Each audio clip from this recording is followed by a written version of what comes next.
So green reading for me actually starts as you've actually approached the putting green, even on your walk up to the green, and you're starting to look at the surroundings, the general slope on the green, even watching other players chip in and trying to identify where the slopes are. And some are very obvious and some are a bit more subtle. Now, in terms of when you get to your ball and you start to go through the process of marking it, lifting it, cleaning it, the traditional method of reading a green would have you kind of crouch down nice and low to look at the between the ball and the hole. And from there, what you're looking for is to try and see anything from right to left. Is one side higher than the other? And from looking at the side, ideally trying to get to the low side, which you might have to kind of do a 360 round the hole for you to kind of see that, to see if there's anything uphill or downhill. Now, what's going to affect the amount of break are a couple of things. One is most obviously how much slope there is. The second is going to be the distance between the ball and the hole. And the last one being how fast the ball is traveling on that distance between the ball and the hole. So if it's an uphill putt and you have to hit it harder, the ball travels more quickly actually. So it actually gets to the hole much quicker. When it's traveling quicker, it doesn't turn as much. The other way around, if it's a downhill putt, you think when you hit a downhill putt, the ball's actually traveling quite slowly. It's trickling down. As it's taking longer to get to the hole, it's actually more susceptible to move on the slopes. So when you factor this information in, we're trying to figure out how much slope there is. We're looking at the distance of the putt and then figuring out how hard we want to hit it. Do we want to hit it harder or softer?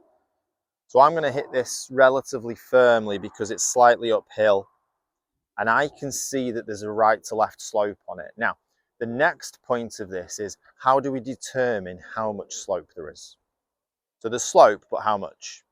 So this is a skill in itself, which you can start to put a number towards. That's why I'm carrying a spirit level.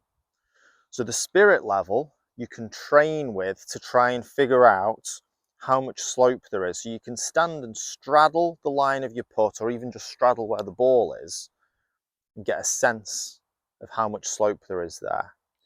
So we use percentage of slope. So think about when you're driving the car, you get to a steep bank and there'll be a sign saying it's a 12% or a 13% slope on the hill.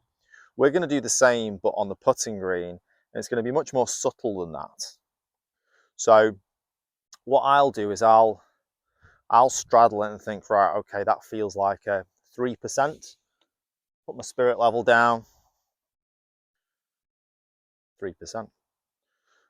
Through training, you get a sense of appreciation for the amount of slope that there is. So here we go. You can see there, 3% of slope.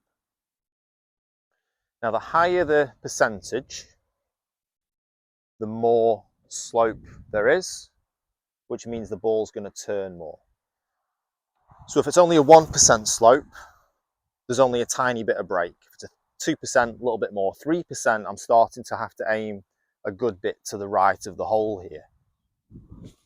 So I might have to go a good foot to the right for this distance of putt.